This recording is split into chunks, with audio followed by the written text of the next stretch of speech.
Everyone laughed when the teacher forced the black girl to play piano to embarrass her, but when her fingers touched the keys, the entire class went silent, and even the teacher forgot to breathe, because what she played changed everything forever. A morning sun poured softly through the dusty windows of Maplewood High, the kind of school where dreams came to fade for some and bloom for others. Inside the music room stood old wooden benches and a grand piano worn by years of careless fingers and cruel laughter. The students waited for their teacher, Mr. Harris, to enter, his heavy shoes clicking down the hall, announcing his arrival before his voice did. He walked in tall, sharp, dressed with pride and power in his stride. His eyes scanned the class like a hawk looking for prey until they stopped on the new girl sitting quietly at the back, her skin dark, her hands folded over her notebook, her eyes avoiding the stares that followed her since her first day. Her name was Amara, a quiet girl who had just transferred from another school. Her father was a mechanic, her mother a nurse. She had no friends, yet only whispers behind her back, the kind that burned softly, but never stop. Her clothes were simple, her shoes old, but her eyes carried something deep, something the others could not name. Mr. Harris clapped his hands. "Today, we will test your talent." His voice carried command and mockery in equal measure. "Who among you thinks they can handle this instrument of art?" He pointed at the piano, its keys gleaming faintly under the light. No one answered. The room stayed silent until one of the girls whispered, "Let Amara play, sir. She says her family used to sing in church. Maybe she can play too." Laughter followed like a wave, cruel loud and quick. Mr. Harris smirked. "Ah, the new girl from the South, perhaps you can bless us with some church tunes." Amara's heart pounded. She didn't want attention, not like this. But before she could say no, he pointed at her. "Come forward."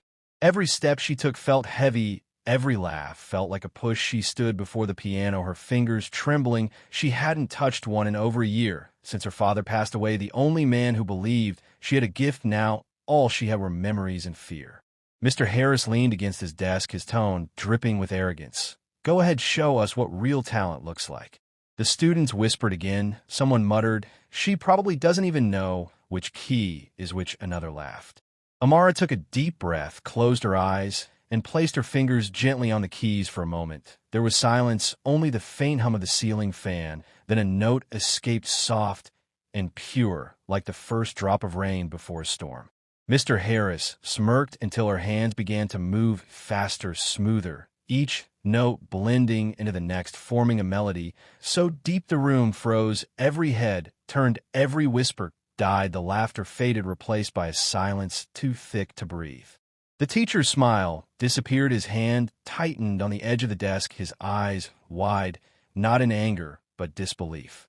Because what he heard wasn't a beginner's tune. It was art, it was memory, it was something divine and painful mixed together, the kind of sound that breaks walls and hearts alike.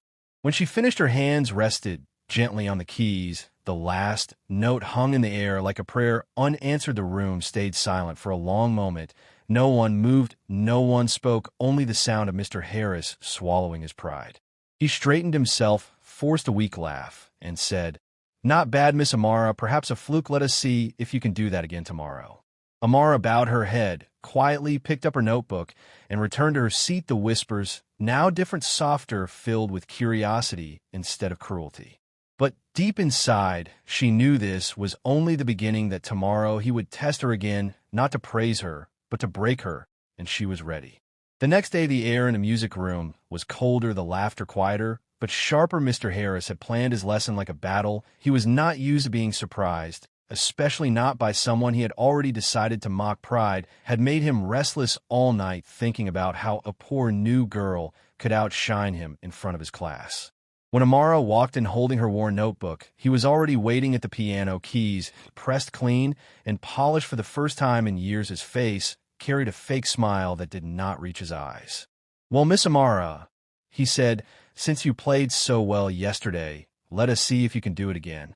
Amara looked at him calmly. She knew this wasn't a test, it was a trap, but she nodded quietly, because music was the only language she truly spoke.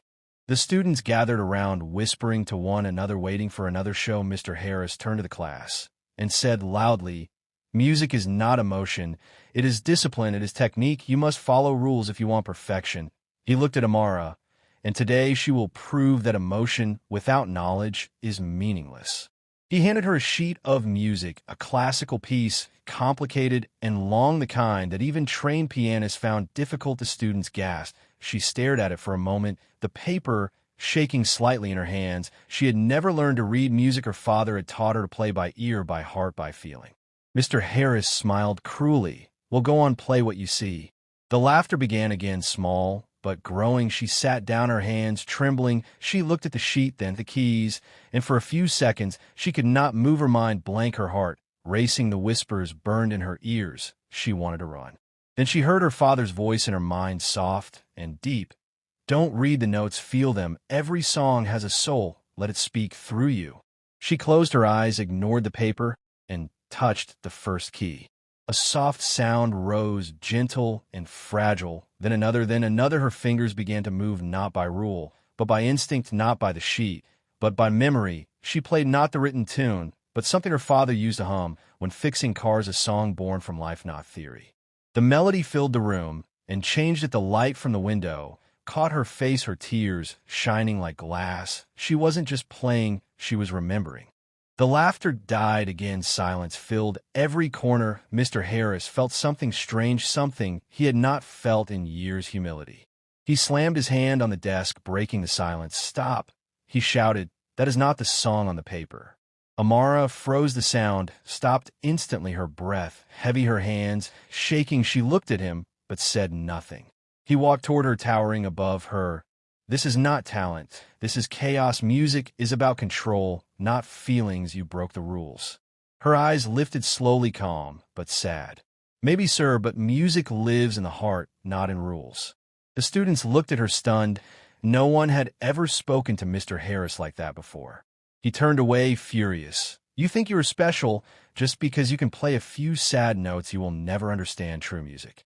She stood up quietly, gathered her things, and whispered softly, "Then maybe I am not meant to understand it the way you do." When she left the room, the class was silent again for the third time in 2 days. Only this time, it wasn't because of fear, but respect.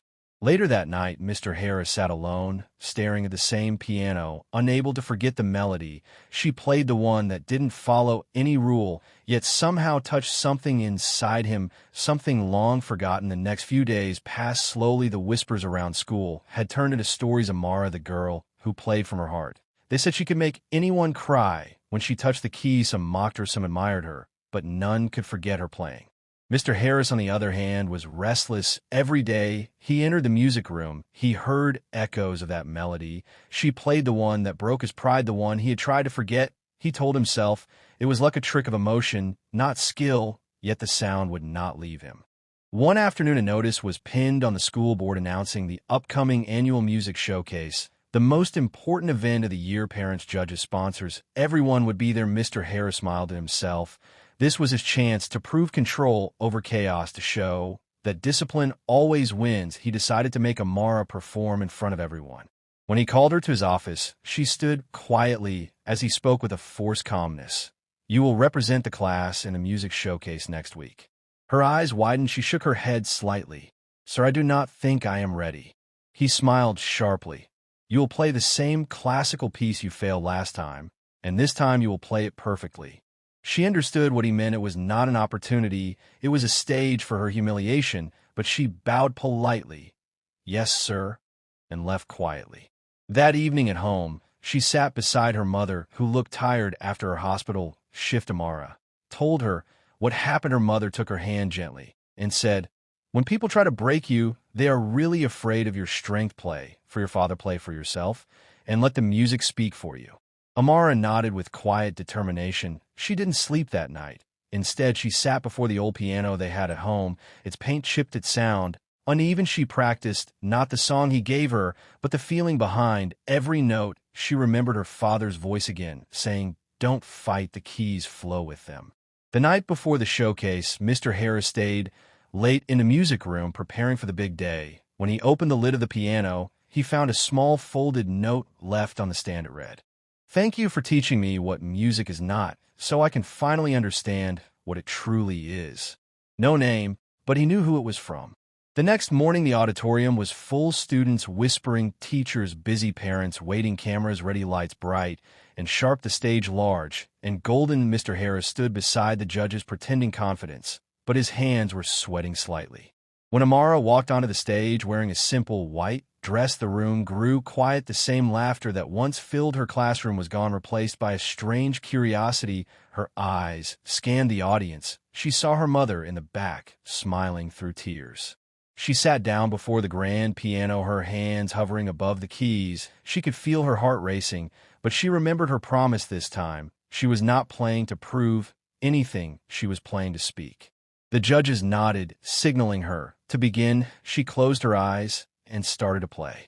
The first few notes were soft, controlled. She followed the classical rhythm for a few seconds, just enough to satisfy the rule. Then something changed. She let her hands move freely. Her melody transformed from structure to soul, the notes rising and falling like waves, each one carrying emotion, pain, love, and hope. The crowd sat frozen. No one breathed. Every sound felt alive. Every tone painted a picture of her struggle, her loss, and her faith. Mr. Harris watched, unable to move, his pride melting away with every chord. When she finished, the hall stayed silent for a long moment. Then the applause erupted loud, and endless people stood. Judges whispered to each other, one wiping a tear. Mr. Harris lowered his head, unable to clap, too proud to admit he was wrong, yet too moved to ignore the truth. That night, Amara became the heart of the school, the girl who turned humiliation into harmony. The day after the showcase, the school hallways buzzed with stories. The video of Amara's performance had already begun spreading among students. Everyone was talking about her voice, her music, her bravery. They called her the girl who played with her soul. But Mr. Harris stayed silent. He spent the entire day in his office, the sound of the applause still echoing in his head. Over and over he replayed every note, every pause, every emotion he saw on her face. It wasn't just talent, it was truth, and it hurt him to admit that truth had come from the very person he once mocked. Late that night, when the school was empty, he walked into the music room alone. The piano stood still under the soft light of the moon. He sat before it and placed his fingers on the keys. He tried to play the same classical piece he had forced Amara to play, but his hands trembled. The music felt cold, mechanical, lifeless. No matter how perfect the notes were, they carried no feeling. He stopped, and for the first time in years, he cried quietly, his tears falling on the keys. In that stillness, his memories came back years ago. He had been a rising pianist, too proud, too certain that rules were everything. He had won competitions, performed in front of large crowds, until one night he played in a contest where his own teacher had told him to play with feeling, not with fear, but he had ignored it. When his performance ended, the judges called it flawless, but soulless, and that one word destroyed him. He stopped performing, turned bitter, turned into a teacher who demanded perfection, but forgot about passion. He had built his pride around control and buried his heart under it. Now hearing Amara's music had shattered that shell, reminding him of what he had lost. The next morning, when Amara entered the classroom, the students greeted her with smiles. But she looked surprised to see Mr. Harris already there, sitting at the piano, his face calm, his eyes softer than she had ever seen. He stood up as she entered and said, "Miss Amara, come forward, please." The class went silent. She hesitated but obeyed, slowly walking to the front. He looked at her for a long moment before speaking. "Yesterday you showed me something I had forgotten long ago, that music is not about rules, it is about the heart." He turned to the class. "I owe you all an apology, especially her. I taught you to play with your minds, but not with your souls, and that was my greatest mistake." The students looked stunned. None had ever heard him speak like that before. He turned back to Amara and said quietly, "Would you allow me to play one song with you?" Her eyes widened. She nodded gently, and together they sat side by side at the piano. Two generations, two souls, one scarred by pride, the other shaped by pain. He began with a slow, classical tone, structured, careful. She followed, adding warmth, depth, emotion, blending his precision with her heart, until their music became one perfect balance of discipline and feeling. When the last note faded, the class erupted in applause, but Mr. Harris did not bow. He simply turned to Amara and whispered, "Thank you for reminding me what music truly is." She smiled softly. "You just needed to listen, sir." For the first time in his life, he did. Days passed, and the story of. The next morning, when Amara entered the classroom, the students greeted her with smiles. but she looked surprised to see Mr. Harris already there sitting at the piano, his face calm, his eyes softer than she had ever seen. He stood up as she entered and said, "Miss Amara, come forward, please." The class went silent. She hesitated but obeyed, slowly walking to the front. He looked at her for a long moment before speaking. "Yesterday, you showed me something I had forgotten long ago, that music is not about rules, it is about the heart." He turned to the class. "I owe you all an apology, especially her. I taught you to play with your minds, but not with your souls, and that was my greatest mistake." The students looked stunned. None had ever heard him speak like that before. He turned back to Amara and said quietly, "Would you allow me to play one song with you?" Her eyes widened. She nodded gently, and together they sat side by side at the piano. Two generations, two souls, one scarred by pride, the other shaped by pain. He began with a slow, classical tone, structured, careful. She followed, adding warmth, depth, emotion, blending his precision with her heart, until their music became one perfect balance of discipline and feeling. When the last note faded, the class erupted in applause, but Mr. Harris did not bow. He simply turned to Amara and whispered, "Thank you for reminding me what music truly is." She smiled softly. "You just needed to listen, sir." For the first time in his life, he did. Days passed, and the story of her name, cameras flashed, tears rolled down her mother's cheeks. Mr. Harris bowed, deeply, his pride replaced by gratitude and humility. He turned to her and whispered, "You taught me that real music does not come from perfection, it comes from pain, love, and courage." Amara smiled and whispered, "You listened, and that made all the difference." The crowd continued to applaud, and someone shouted from the audience, "Play again." But Amara stood up and spoke softly into the microphone. "This is for every girl who was ever told she was not good enough. This is for every child who felt unseen. Keep believing your voice matters, your gift matters, your story matters." The entire hall erupted again, the sound rising like a wave. When she walked off the stage, Mr. Harris placed a hand on her shoulder and said quietly, "I used to think teaching was about control, but you showed me it is about faith. Thank you, Amara, for saving my music." And as she stepped into the night, her mother waiting with open arms, she felt lighter, freer, and prouder than ever before. That night marked the beginning of her journey. Her video reached millions. She was invited to perform in bigger cities. She received offers from music schools around the world, but she never forgot where it started, in that small classroom, where one teacher had tried to mock her and ended up learning from her instead. The final scene faded with her playing quietly in her room, her fingers dancing over the keys as she whispered to herself, "Music is not about being heard, it is about being felt." Never judge anyone by where they come from, because sometimes the person you underestimate is the one destined to teach you the greatest lesson of your life. If you believe in the power of talent and kindness, make sure to like, share, and subscribe for more inspiring stories.